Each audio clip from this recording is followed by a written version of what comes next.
الرجیم بسم اللہ الرحمن الرحیم صلی اللہ علی سیدنا محمد وآلہ الطاہرین۔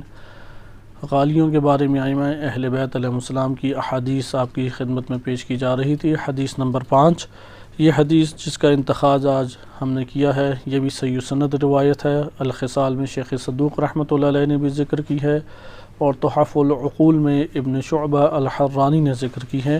ہم آپ کی خدمت میں اس کو تحف العقول سے پڑھ رہے ہیں۔ یہ روایت اس میں 400 آداب امیر المومنین علیہ السلام نے ذکر کیے ہیں، ان میں سے ایک یہ کلمات ہیں۔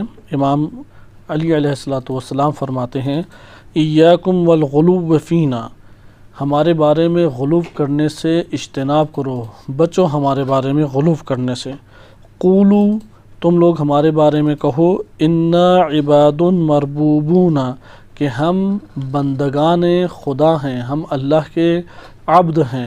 مربوبون، کہ ہمیں بھی اللہ تعالیٰ پالتا ہے، اللہ تعالیٰ ہمارا رب ہے اور ہم مربوب ہیں۔ وقولوا فی فضلنا ما شئتم، ہمیں اللہ کے بندے قرار دے کے اور ہمیں مربوب قرار دے کے، اللہ کو رب اور ہمیں مربوب قرار دے کے ہماری فضیلت میں پھر تم جو کہنا چاہتے ہو وہ کہو۔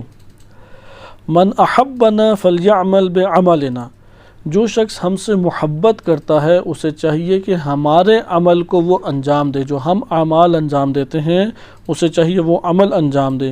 ویستعن بالورع، اور وہ محرمات سے، حرام کاموں سے بچ کے مدد حاصل کریں۔ فَإِنَّهُ أَفْضَلُ مَا يُسْتَعَانُ بِهِ فِي الدُّنْيَا وَالْآخِرَةِ، کیونکہ دنیا اور آخرت میں سب سے بہترین چیز جس کے ذریعے سے مدد طلب کی جاتی ہے وہ حرام کاموں سے اجتناب ہے۔ وصلی اللہ علی سیدنا محمد وآلہ الطاہرین۔